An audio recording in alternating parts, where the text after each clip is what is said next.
Bonjour et bienvenue dans le nouvel épisode du Café sans filtre avec ton RH, le podcast sans tabou du monde du travail d'aujourd'hui. Dans cet épisode, je vous propose de plonger au cœur du débat brûlant du climat social en France, notamment après la réforme des retraites qui, vous le savez, est passée par un 49.3. Pour décrypter cette situation, concentrons-nous sur l'un des acteurs des négociations sociales en France, à savoir les syndicats. Ces organisations, présentes à tous les niveaux, agissent comme des sentinelles du monde du travail. Organisées en structures hiérarchiques, des sections locales à la direction nationale, les syndicats mènent diverses actions pour défendre les intérêts des travailleurs. Ils négocient et représentent les salariés dans des instances telles que le CSE, Comité social et économique, et n'hésitent pas à organiser des manifestations et des grèves. Aujourd'hui, pour éclairer notre compréhension d'un paysage syndical complexe et vulnérable, nous accueillons une invitée spéciale, Christelle Bachelet. Femme, syndiquée depuis plus de 15 ans au sein de la CFDT, elle partagera avec nous son expérience, son point de vue sur la puissance actuelle des syndicats et nous dévoilera les coulisses de leur fonctionnement. Préparez-vous à plonger dans le monde fascinant des négociations, des stratégies de communication syndicale et à découvrir comment ces acteurs parviennent à instaurer un rapport de force avec la direction. Sans plus tarder, accueillons notre invitée, Christelle Bachelet.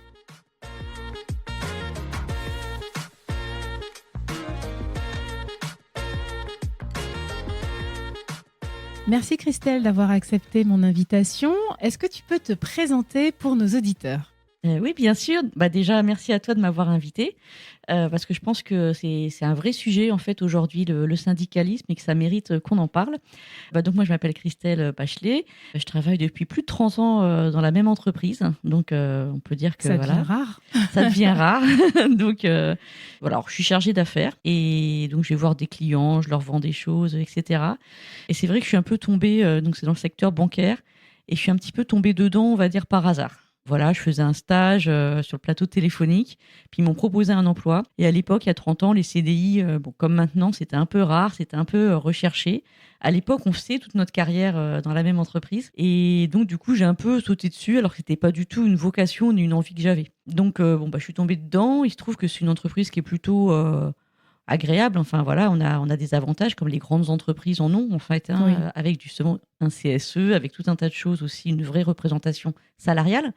Et donc, je suis restée dedans un peu par facilité, il faut dire les choses. Là, j'ai déménagé en province à Caen, ce qui me plaît beaucoup. Mais le marché de l'emploi étant ce qu'il est en province, quand on a un bon boulot, c'est pas facile de le laisser. Oui, c'est un vrai sujet, ça, d'ailleurs. C'est un vrai sujet. Après, on a des enfants, on construit sa vie. Et du coup, le métier, c'est quelque chose qui est un peu acquis et qu'on remet pas forcément en question. Du coup, je suis un peu tombée il y a 15 ans dans le syndicalisme. Ça m'a un peu donné un souffle d'air, hein, parce que justement, moi j'ai quand même plutôt des valeurs de gauche au départ. D'accord. Et donc, le métier de la banque, on peut pas dire que c'était complètement raccord avec mes valeurs. Et donc, faire du syndicalisme, ça m'a quand même permis de remettre un petit peu du sens dans mon métier, que j'avais plus forcément. En fait, voilà, j'ai un métier intéressant, j'aime ce que je fais. Mais il manque un peu de sens, un peu de valeur, un peu de voilà, parce que la banque c'est quand même plutôt traditionnellement le capitalisme, la droite, l'argent. Voilà, c'était pas trop raccord. Et c'était une période de ma carrière aussi où je m'ennuyais, assez curieusement. C'est pas arrivé tant que si souvent que ça. Mais j'avais été un peu mise au placard, comme ça peut arriver dans les métiers. Hein. Alors après, on rebondit ou pas. Bien sûr. Et on a des moments plus calmes que d'autres sur une carrière, en fait. Hein. C'est pas forcément négatif, d'ailleurs, en soi, ça arrive. C'est des petits incidents de parcours, on va dire. Et du coup, je m'ennuyais un peu. Il y avait le syndicalisme, ça redonnait du sens un peu à mon métier, à ma carrière.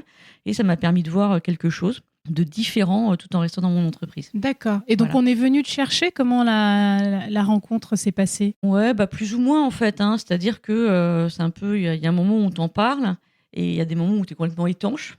Soit parce que tu n'as pas le temps, soit parce que tu n'as pas le temps. Et puis parce que tu vois pas trop ce que ça peut t'apporter. J'avais moi-même à l'époque une image pas très glorieuse des syndicats. Et pas forcément au départ, même alors que j'ai des valeurs de gauche, je les voyais un peu comme des empêcheurs de tourner en rond. J'avais subi vraiment la grève de 95 à Paris. J'étais enceinte. Je me tapais 4 heures pour aller travailler de transport. Et à ce moment-là, je détestais les syndicats, en fait. On a tous, je pense, cette sensation parfois face au syndicalisme.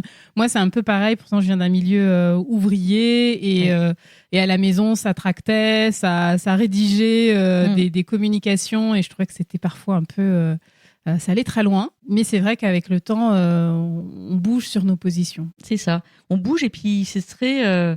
on va en parler beaucoup aujourd'hui, mais le gros problème aujourd'hui des syndicats, c'est effectivement leur image, je pense, et leur visibilité. Merci Christelle, on a bien compris ta motivation, ton parcours syndical.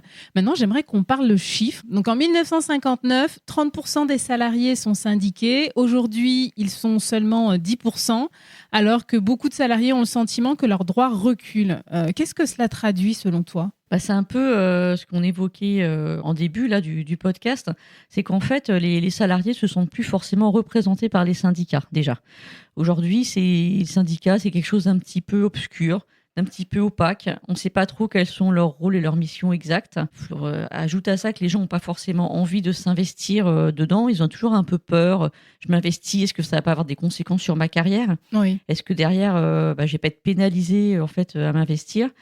Et j'ai envie de dire que ce sentiment, en plus, il est partagé aussi. C'est un peu ce que fait ressentir des fois la direction. Alors ça dépend des directions. Et ça, j'ai pu l'expérimenter depuis plus de 15 ans que je suis syndiquée. Ça a changé plusieurs fois de direction générale et même de ligne managériale. C'est très variable, en fait.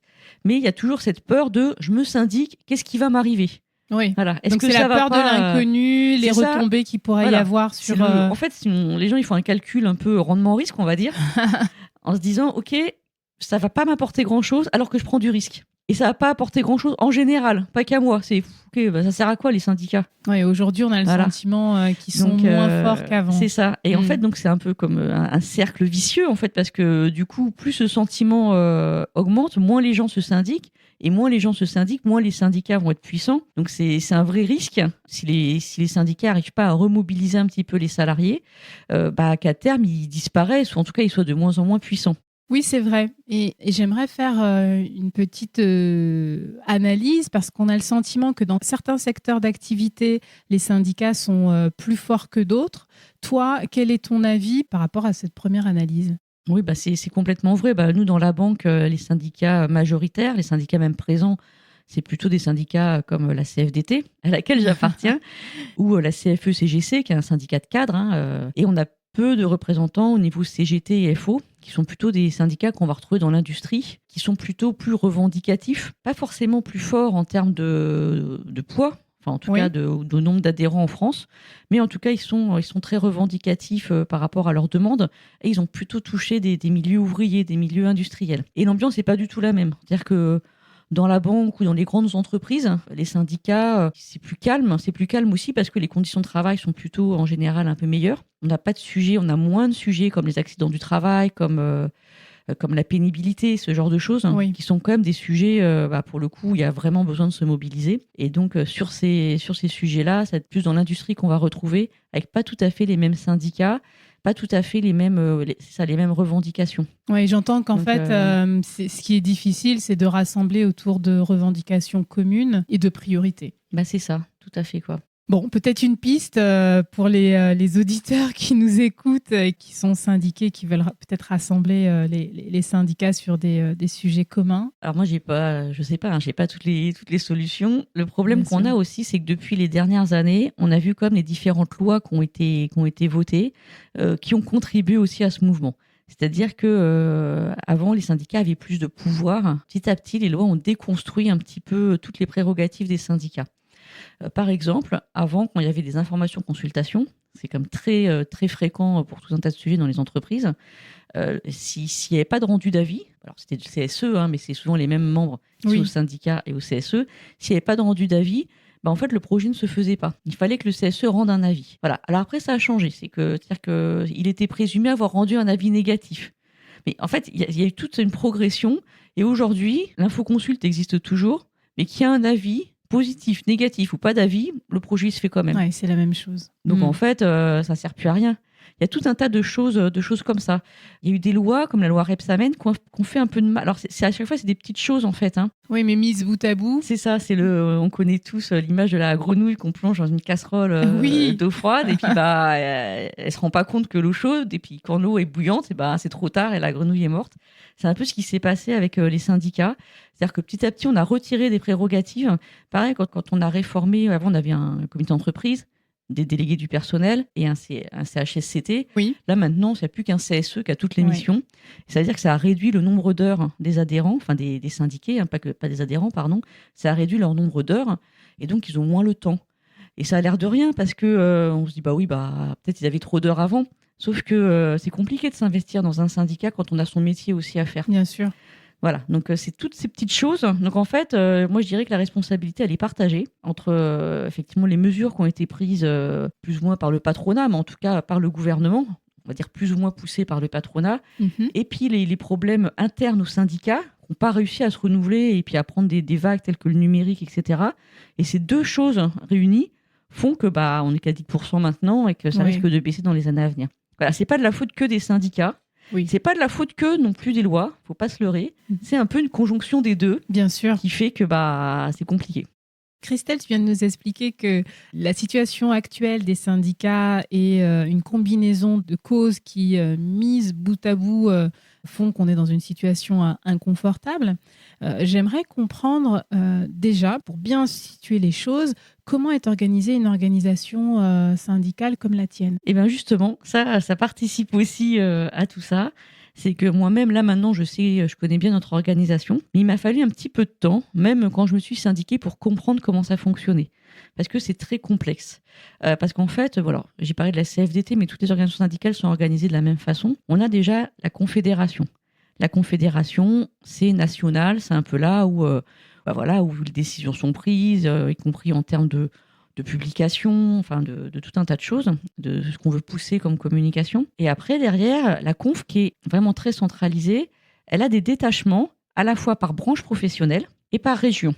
Voilà, tu vas avoir, par exemple, la CFDT, on va avoir la branche banque assurance, on va avoir la branche industrie laitière, on va avoir la branche... Voilà, on est vraiment par industrie, c'est assez fin, on rentre assez dans le détail en fait. C'est très segmenté. C'est très segmenté, quoi. Et donc, les préoccupations de chaque branche vont pas être les mêmes que celles d'une autre branche, en fait. Bien donc, sûr. chacune a ses préoccupations.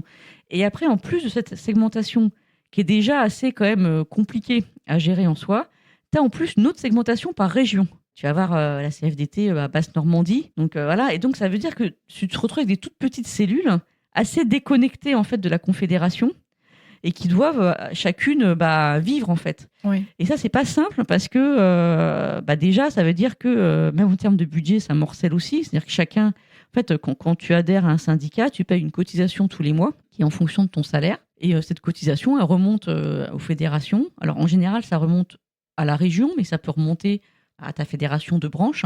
Et ça sert pour faire des formations, pour accompagner les gens, enfin, pour faire tout un tas de choses. Bien sûr. Mais ça peut être compliqué si tu es à la fois en région et dans une branche, d'avoir suffisamment d'adhérents pour avoir une antenne assez forte pour justement proposer des formations, enfin vraiment accompagner les gens sur le terrain. Ce que je trouve intéressant dans les syndicats, par exemple, c'est un rôle qui s'appelle le défenseur du salarié, qui sert en fait à accompagner les salariés qui sont dans des entreprises qui n'ont pas de syndicat, c'est-à-dire toutes les petites entreprises de moins de 10 salariés, il n'y a pas de syndicat. Bien sûr. Parce que là, c'est quand même, des fois, ça peut être un peu familial. Puis c'est très petit, et donc là, il y a quand même vraiment un focus qui est mis si quelqu'un syndique. Là, pour le coup, je pense qu'il a vraiment peur de son avenir professionnel, disons les choses. Et là, c'est important que ces gens-là soient défendus aussi. Et donc, s'ils adhèrent, ils peuvent avoir accès à un défenseur du salarié. D'accord. Sauf qu'un défenseur du salarié, c'est quelqu'un qui travaille par ailleurs dans une entreprise, qui n'a pas forcément beaucoup d'heures syndicales, et il va falloir lui donner une formation, lui donner un agrément. Ça peut être un peu fastidieux, un peu long, à la fois pour le syndicat et pour le salarié. Et du coup, le risque, c'est qu'on n'ait pas suffisamment de défenseurs du salarié pour derrière pouvoir aider les gens, tout simplement, ce qui est le rôle premier quand même du syndicat. Oui, donc structurellement, il y a vraiment des axes d'amélioration qui pourraient faire en sorte que les syndicats soient plus forts et peut-être plus organisés dans les efforts qu'ils souhaitent mettre en place. Tu as mentionné quelque chose de très intéressant et j'en profite pour rebondir, c'est qu'il y a plusieurs rôles possibles dans un syndicat. Est-ce que tu peux nous en présenter quelques-uns pour peut-être faire germer des vocations chez nos auditeurs ? Oui, effectivement, il y a beaucoup de rôles. Les syndicats font plein de choses. Il y a des choses qui sont complètement exogènes par rapport à l'entreprise, enfin, à l'entreprise dans laquelle le salarié travaille. Voilà, c'est justement de pouvoir être, par exemple, défenseur du salarié. On peut être aussi conseiller prud'homal. D'accord. Il faut savoir que au prud'homme, c'est pas des juges professionnels, c'est des juges qui proviennent des syndicats, donc patronaux et salariés en fait, Oui. à parité. Et donc ça peut être vraiment intéressant d'être au prud'homme. C'est des vraies missions, c'est un vrai intérêt. Pour du coup, ça change un petit peu de métier, mais ça demande du temps aussi. Et après, il y a vraiment des missions qui sont liées à l'entreprise, où là, on va représenter les salariés de son entreprise. Et donc, c'est tout ce qui est négociation. Les négociations dans les entreprises, ça se fait avec les syndicats. Ça se fait pas avec le CSE. C'est vraiment les syndicats qui vont aller négocier avec la direction de l'entreprise. Donc, parce qu'on connaît tous un peu, c'est les NAO. Oui, bien sûr. Voilà. Et donc, là, c'est là où quand même on va essayer de négocier du salaire, mais pas que aussi, des avantages, des RTT, des prises en charge diverses sur plein de points qui vont faciliter en fait la vie des salariés ou améliorer leur rémunération. Enfin, voilà, qui vont être vraiment sur des thématiques pour les salariés en fait, pour leur développement au sein de l'entreprise. Et j'ai envie de dire de façon un peu plus, parce que malheureusement, enfin moi je trouve que c'est dommage, on voit un peu moins, et que ce n'est pas forcément le cas en France, c'est plus le cas en Allemagne, par exemple, où les syndicats sont plus forts. Bien sûr, oui. Il y a quand même des entreprises et des pays où les syndicats, en fait, participent à la stratégie de l'entreprise. Donc, c'est-à-dire que ça va être un partenaire du directeur. Le problème qu'on a dans certaines entreprises, et ça dépend vraiment des profils du dirigeant, c'est d'avoir l'impression que les syndicats, c'est forcément une force contre la direction. Oui. Alors que c'est pas vrai. Les syndicats, ça peut être aussi quelque chose, un partenariat avec la direction de l'entreprise, parce que on a quand même à cœur que l'entreprise fasse des résultats, que l'entreprise soit bénéficiaire. On a le même objectif. Alors peut-être pas pour la même finalité. Nous, on veut que l'entreprise fasse des résultats, pas forcément pour enrichir l'actionnaire, mais pour enrichir les salariés. Mais dans tous les cas, il faut bien que l'entreprise fasse du résultat. J'adore ton analyse parce qu'effectivement, pour avoir travaillé en Allemagne, effectivement, les partenaires syndicaux, le mot qui est venu, c'est partenaire en fait. Oui. Je n'arrive pas à dire les syndicats, tout simplement, quand je parle de la relation que peuvent avoir ces acteurs en Allemagne. En France, on est beaucoup dans un rapport de force qui éloigne et c'est très dommage. C'est très dommage. Il y a quand même quelques entreprises en France qui ont une relation gagnant-gagnante avec les syndicats, mais ce n'est pas la majorité. C'est ça, ça reste minoritaire et c'est pas la vision qu'en ont à la fois les gens et les directeurs d'entreprise en fait. C'est-à-dire que l'image un peu galvaudée qu'on a des syndicats, c'est qu'ils sont là pour faire grève pour leur salaire. Ouais. Bon, c'est pas que ça. C'est plus facile. C'est plus facile de dire ça aussi. Mais c'est un peu dommage. Ouais, et c'est dommage pour les syndicats. Plus les syndicats vont diminuer, moins ils vont être représentatifs, et bien plus c'est les entreprises elles-mêmes qui vont prendre des risques. Parce que le jour où ils n'auront plus de syndicats, ils n'auront plus personne avec qui négocier. Ouais. Et là, quand il y aura un problème, ce sera beaucoup plus compliqué de le gérer en fin de compte. La question que j'ai envie de te poser maintenant, Christelle, c'est qu'est-ce qu'il faut pour être un bon syndicaliste ? Pour moi, pour être un bon syndicaliste, déjà, il faut quand même être un petit peu bienveillant. Alors, c'est un mot qui perd à la mode en ce moment. Oui. Mais pour le coup, je pense que ça s'applique bien aux syndicats. Et il faut pas oublier que c'était vraiment ça au départ, vraiment la jeunesse des syndicats, c'était d'aider les gens. Et ça a l'air bête, ça a l'air évident, mais moi, ce que j'ai constaté aussi quand je me suis syndiquée, c'est quand même, il y a quand même des jeux de pouvoir au sein des syndicats. Comme partout, c'est quand même majoritairement, on va dire les choses, des hommes blancs de plus de 50 ans qui sont syndiqués. Oui. J'ai rien contre les hommes blancs de plus de 50 ans, mais ça manque un petit peu de parité. Oui. Il y a peu de femmes de représentées, même si des fois il y en a qui sont à la tête des syndicats. Enfin, c'est le cas actuellement à la CFDT par exemple, et à d'autres syndicats. Mais derrière, en dessous, au niveau de la confédération, c'est pas si évident. Moi, ça m'arrive d'aller à des réunions où je suis la seule femme. Je me dis, mais où sont les femmes ? Ouais. Et il n'y a pas beaucoup de jeunes, en fait. Donc, voilà. Et puis, il n'y a pas beaucoup aussi de gens issus de l'immigration, comme on dit. Enfin, alors que c'est quand même des gens qui constituent beaucoup de salariés, y compris des salariés pauvres qui ont besoin d'être défendus et représentés. Bien sûr. Donc, donc faut de la bienveillance et il faut vraiment travailler pour les autres et avoir envie d'une vraie une représentativité un peu plus juste. Voilà. Ça, c'est un peu plus dur de se dire je vais me mettre au service des autres. C'est un peu plus dur. C'est plus dur, je le constate. Ouais.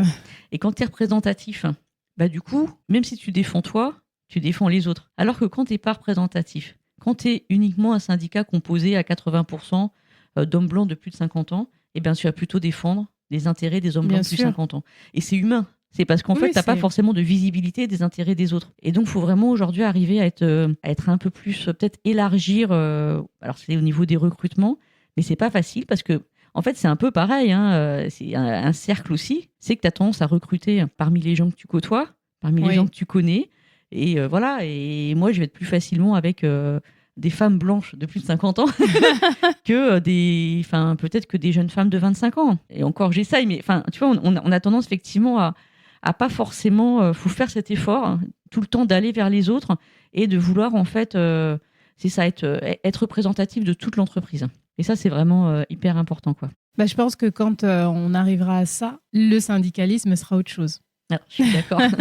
Et ce qui est vrai au niveau du syndicalisme, c'est vrai aussi au niveau du COMEX, des conseils d'administration, etc. Tout à fait. De toute façon, il faut qu'on soit multiculturel, il faut qu'on soit paritaire pour arriver vraiment à représenter tout le monde et à ce que chacun se sente complètement à l'aise et intégré dans l'entreprise.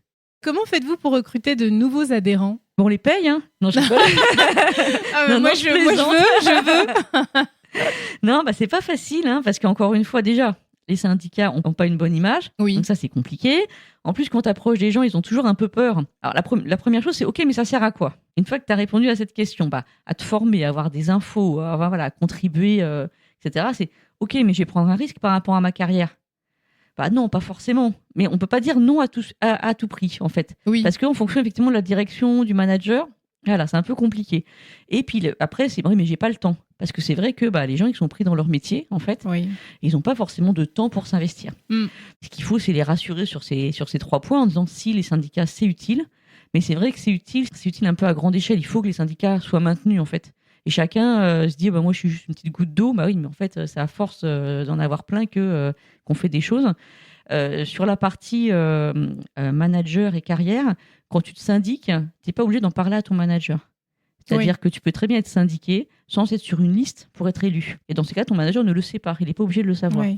Tu as de la confidentialité. Il n'y a pas du tout obligation d'en parler à sa hiérarchie, en fait, si on ne se sent pas à l'aise ou si on se sent en risque par rapport à son métier. Donc ça, déjà, c'est quand même important que les gens le sachent. Voilà, ça peut être... c'est pas quelque chose qui est forcément publié. Et après, j'ai envie de dire, par rapport au temps, c'est pareil. C'est pas, tous les gens qui se syndiquent n'ont pas besoin de consacrer du temps, en fait, derrière. L'intérêt de se syndiquer, c'est que si la section fonctionne bien au sein de l'entreprise, la personne va avoir des informations un peu, on va dire... en premier, quoi, en prime. Ouais. Elle va savoir les choses un peu, elle va avoir accès à des formations, tout un tas de choses. Mais elle n'est pas obligée, en fait, de participer à tout ça. C'est elle qui choisit le temps qu'elle veut consacrer à son engagement. Et elle peut très bien, une année, pas avoir de temps du tout et pas consacrer de temps du tout. Oui. Et puis l'année d'après, récupérer un peu de temps. D'accord. Parce que les enfants ont grandi, parce qu'elle a changé de boulot, pour tout un tas de raisons, en fait. Et donc, y consacrer un peu de temps ou pas. Et alors, on va se dire dans ces cas-là, mais si je fais rien, si j'ai pas le temps, c'est quoi l'intérêt de me syndiquer ?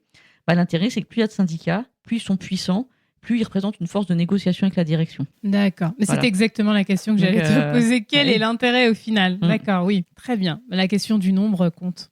Oui, bien sûr, parce plus que on est nombreux, plus le pourcentage est important, plus les syndicats vont être une force représentative au niveau national, en fait, pas que au niveau de l'entreprise. Et quelles actions, selon toi, aujourd'hui, ont encore de l'impact ? J'ai envie de dire que y a quand même, on voit quand même les syndicats aujourd'hui, ils sont un peu dans le, on les voit quand même encore. Ils font partie, du paysage. Du paysage en France. On l'a vu effectivement avec la loi sur les retraites, où ils ont quand même mené pas mal de manifestations, pas mal de choses, et on a vu qu'ils étaient représentatifs des demandes des Français. Oui. Bon, ce qui est un peu frustrant, c'est que avec toutes les manifestations qu'il y a eu, ça n'a pas servi à grand-chose. Donc ça, je pense que ça les a pas aidés non plus, parce qu'en fait, du coup, à quoi bon ? On se dit à quoi bon faire la grève s'il ne se passe rien ? Mais après, depuis la loi sur la retraite, on a eu la loi sur le partage de la valeur qui est arrivée. Oui. Et cette loi, c'est une vraie loi paritaire. Quand je dis paritaire, c'est que elle vient d'un texte de l'ANI. L'ANI, c'est l'accord national interprofessionnel. Et c'est un accord qui a été signé à la fois par les organisations syndicales de salariés et patronales, et le MEDEF. Il n'y a que la CGT qui ne l'a pas signé. Mais c'est pas très grave. Ça peut avoir du sens qu'un syndicat puisse être à l'écart. Ça n'a pas empêché le passage de la loi. Et en tout cas, c'est une vraie loi paritaire, en tout cas, entre les patrons et les salariés. Donc ça, c'est quand même important de voir qu'il y a quand même des choses qui se font. Et bon, moi en plus, je travaille dans le domaine de l'épargne salariale, dont le partage de la valeur, ça a du sens. Bien sûr. Et ça a du sens en soi. Intrinsèquement, oui, il faut mieux partager la valeur créée par l'entreprise, parce que l'entreprise, c'est les salariés avant tout. Et effectivement, ça a du sens de redonner quelque chose, de la valeur au travail. Mais je suis contente que tu aies Donc, partagé cette information parce qu'effectivement, la partie tract et manifestation a été très visible. Moi, quand j'allais prendre le métro et le train le matin, j'avais toujours une communication pour faire la route. Mais c'est vrai que bon, le résultat était décevant. Maintenant, j'ai l'impression que finalement, c'est plus au niveau législatif que les syndicats ont vraiment un poids, une stratégie différente qui leur permettent d'être plus forts, non? Tu nuances? Oui et non, moi je pense que tout est lié parce qu'en fait, cette fameuse Annie, elle était déjà passée au vote il y a 1 an, avant l'histoire sur les retraites, de la loi sur les retraites. D'accord. Et le MEDEF l'avait pas signé. Et le MEDEF d'ailleurs avait dit non mais jamais on signera. Et puis 1 an après, avec tout ce qui s'est passé sur les retraites, le MEDEF l'a signé. D'accord. Donc plus un syndicat va être puissant, plus derrière il va pouvoir effectivement agir sur peut-être plus de façon plus législative. Il y a la partie un peu, c'est comme un iceberg, il y a la partie convoi, et la partie convoi, ça va être les manifestations, ça va être les tracts, ça va être tout ça. Puis derrière, ça permet d'un travail un peu plus de fond, en fait. Et plus on va pouvoir faire de bruit, en fait, plus derrière, ça permet en profondeur d'agir, et puis d'avoir des vraies choses qui avancent. D'accord. Mais c'est vrai que c'est un peu long et un peu compliqué. Et il faut vraiment... Et malheureusement, c'est que les gens ne le voient pas, tout ça. Ils ne voient pas tout le dessous de l'iceberg, tout ce qui se passe. Et moi-même, avant de m'intéresser un peu au syndicat, avant d'être syndiquée, encore une fois, je n'avais pas une bonne image. Parce que, pendant un mois, on n'a pas pu aller bosser, ça a été casse-pied, pour rien. Parce que, Et au final... au final, je ne sais même plus pourquoi c'était. Les lois de 95-90, c'était pas déjà sur les retraites. Et voilà, et en fin de compte, il se passe pas grand-chose. Et juste les gens sont gênés, sont embêtés, alors que on subit nous aussi. Et donc on se dit, oh là, on râle. Et en fin de compte, il y a quand même tout un travail de fond qui est fait en sous-jacent. Il faudrait que les confédérations, elles engagent des chargés de com, quoi. Oui. Faites quelque chose, les gars. Faites de la com, soyez plus sur les réseaux, mais avec un message qui soit accessible au plus grand nombre. C'est peut-être là.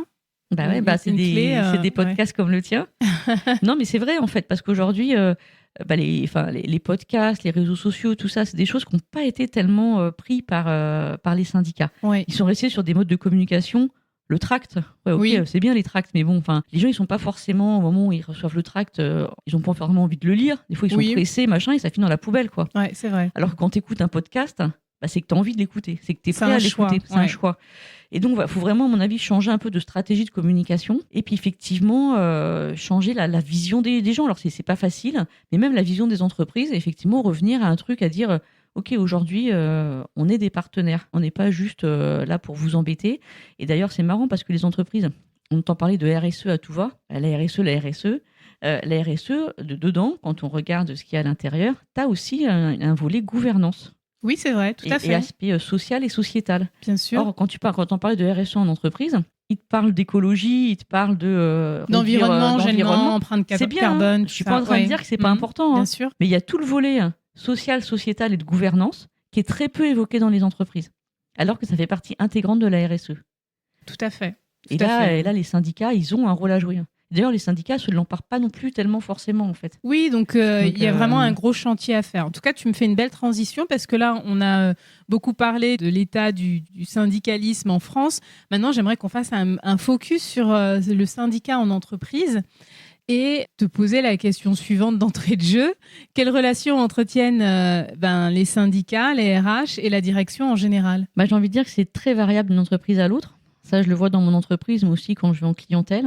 Oui. Tu as des entreprises où le climat social va être très bon, effectivement, et du coup, ça va bien dialoguer. Et donc, je pense que c'est intéressant. Et puis, tu as des entreprises où le climat social n'est pas bon du tout. Et ça peut être, à mon avis, c'est les deux parties. On ne se bat pas contre soi-même. En règle générale. En règle générale.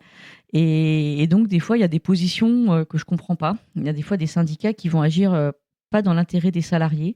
Alors que j'ai du mal à comprendre leur stratégie, tu vois. Et d'autres fois où c'est la direction, effectivement, qui prend des décisions, pareil, qui ne vont pas dans l'intérêt des salariés. Donc, c'est un peu compliqué. C'est vraiment une question de personne aussi. Nous, on a vu, donc on a changé quand même plusieurs fois de direction générale.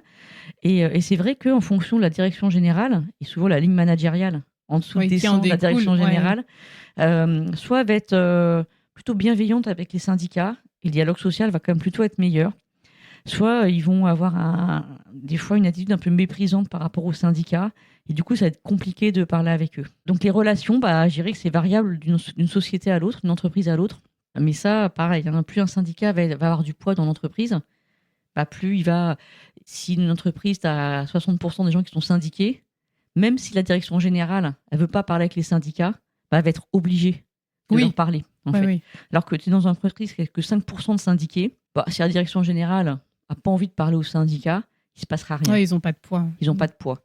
Donc même au niveau de l'entreprise, en fait, la représentativité syndicale est importante pour se faire entendre. Oui, on revient à ce que tu disais tout à l'heure. Oui. Tout est lié. Tout est lié.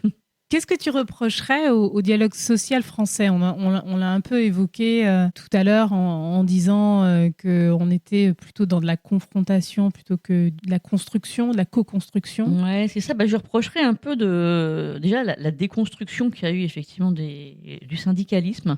Encore une fois, à mon avis, qui vient à la fois du gouvernement et des syndicats eux-mêmes. Mais effectivement, on se retrouve un petit peu... on voit que ça diminue. Et ça, je pense que c'est vraiment pas une bonne nouvelle. Quel que soit ce qu'on pense des syndicats, je pense que c'est pas une bonne nouvelle. Parce que ça veut dire qu'à terme, on pourra plus dialoguer avec personne. La direction va se retrouver un peu comment on fait. Et ça, c'est un vrai souci, en fait. Et donc, il faudrait vraiment arriver à renouer avec le dialogue social. Et plus aussi que les directions écoutent un peu plus les syndicats. Alors moi, je suis syndicat, donc peut-être que la direction, elle dirait qu'il faudrait que les syndicats écoutent plus la direction. Mais on est quand même, on voit bien, en France, dans les pays occidentaux en général, on est passé après-guerre à un système où on rémunérait plus le travail que le capital, à maintenant un système où on rémunère plus le capital que le travail. Les syndicats le disent, mais c'est une réalité. Il suffit de regarder les chiffres et c'est vrai, quoi. Donc, il faudrait quand même qu'on se pose des vraies questions sociétales. Et là, ça va au-delà des syndicats, en fait, et de la direction. Mais sur notre modèle, sur quel modèle on veut transmettre, quel modèle on veut donner. Parce que aujourd'hui, on voit bien que les gens qui sont à l'usine, qui ont des travails précaires, ils s'y retrouvent pas, en fait, et ils comprennent pas. Ils comprennent plus notre modèle social, en fait. Ouais. Est-ce que tu as un exemple de l'impact du dialogue social dans les entreprises qui sont dans le dialogue, en fait ? Nous, on voit, alors après, je ne vais pas trop citer d'entreprises, ça va être des clients, mais nous, on voit bien dans l'épargne salariale, où tu as des entreprises qui sont bien dans le dialogue, qui vont mettre en place des dispositifs en fait, d'abondement, d'intéressement, qui vont aller utiliser ce que la loi propose, mais en allant au-delà des minimums. Et ça permet du coup de récompenser les salariés, en fait, et d'avoir effectivement un climat social, des gens qui se sentent mieux dans l'entreprise. Et inversement, on voit quand il n'y a pas de dialogue social, des fois des choses qui sont des situations de blocage, en fait. Moi, je pense, alors après, je ne l'ai pas vérifié, je n'ai pas fait d'études, mais qu'effectivement, quand le dialogue social est meilleur, quand il y a des avantages pour les salariés, que l'entreprise se porte mieux. Oui. Voilà, je pense que c'est assez facile à comprendre qu'une entreprise, on se sent mal, on ne va pas y rester. On va pas être motivé, on va pas avoir envie en fait de donner à l'entreprise, quoi. Bien sûr, on va donner le minimum on va donner le minimum. Donc, et on va être dans des situations que tous les RH qui sont dans ces entreprises connaissent, c'est-à-dire des salariés désengagés. Oui. Et c'est jamais bon, ça sent très mauvais. C'est pour ça qu'en fait, les syndicats et la direction sont vraiment dans le même objectif de réussite de l'entreprise. C'est ça qu'il faut vraiment avoir en tête. Les syndicats, ils sont pas là pour faire couler la boîte. Bien sûr. Pas du tout, en fait. Non, mais des fois, on a l'impression que c'est un peu... Oui, on demande des augmentations, oh là là. Non, faut aussi... voilà. Et des fois, on a des discours qui sont un peu...